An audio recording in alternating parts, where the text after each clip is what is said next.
अस्सलाम वालेकुम, कैसे हैं आप लोग। आज का टॉपिक है चेहरे पे छाइयाँ या मिलाज़मा का हो जाना।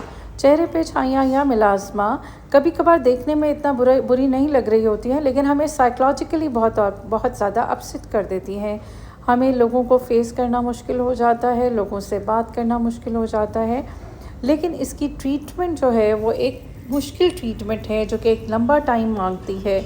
इसमें हमें अपने जो कुछ हम खा रहे होते हैं उसको भी इम्प्रूव करना होता है, जो कुछ हम लगा रहे होते हैं उसमें भी बहुत कुछ चाहिए होता है, और थर्ड प्रोसीजर्स को की तरफ भी जाना पड़ता है।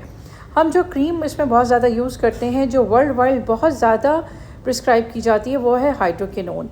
हाइड्रोक्विनोन 2 to 5% में यूज़ की जाती है and it is safe in 2 to 5%, और डिफरेंट कॉम्बिनेशंस में आ रही होती है, कॉम्बिनेशन में डिफरेंट स्टीरॉइड और रेटिनॉइड। हाइड्रोक्विनोन का प्रॉब्लम ये है कि इसके रिजल्ट्स तो बहुत अच्छे हैं, लेकिन ये स्किन पर रेडनेस, इन्फ्लेमेशन, इरिटेशन बहुत ज़्यादा कर देती है, जिसकी वजह से मिलाज़मा बढ़ जाता है। वर्ल्ड वाइड सबसे ज़्यादा प्रिस्क्राइब होने वाली ड्रग फॉर द मिलाज़मा हाइड्रोक्विनोन है, लेकिन ये इरिटेशन, इन्फ्लेमेशन और रेडनेस, स्केलिंग, कॉन्टैक्ट डर्माटाइटिस, ये सब साइड इफ़ेक्ट्स हैं हाइड्रोक्विनोन के। तो हमें इसे किस तरह यूज़ करना चाहिए कि हमारे ये प्रॉब्लम्स ना आएँ। इसके लिए एक ज़बरदस्त ट्रिक ये है कि आप इसको डेली यूज़ ना करें। हाइड्रोक्विनोन एक फ़ोटो सेंसिटिव ड्रग है, जब भी यूज़ करें रात के टाइम यूज़ करें, बहुत माइन्यूट अमाउंट यूज़ करें, और इसके अलावा आप इसे हफ्ते में 1 या 2 दिन यूज़ करें। और उसके बाद आप कोई भी चीज़, कोई और क्रीम यूज़ कर सकते हैं। You can use liquorice root extract, arbutin, kojic acid cream, ऐसी कोई भी क्रीम यूज़ कर लीजिए। विटामिन सी यूज़ कर लीजिए, और इसके साथ सन ब्लॉक इज़ मैंडेटरी।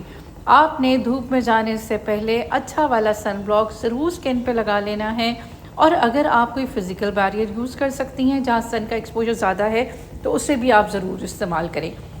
अगर हफ्ते में 1 दिन आप यूज़ कर रही हैं और उसके बाद आप 4 to 5 डेज़ इसको हीलिंग का टाइम देंगी, तो ये आपके लिए बेहतर साबित होगा। लेकिन अगर आप रोज़ाना यूज़ करती रहेंगी हाइड्रोक्विनोन, तो ये आपकी मिलाज़मा को वर्स कर देगा।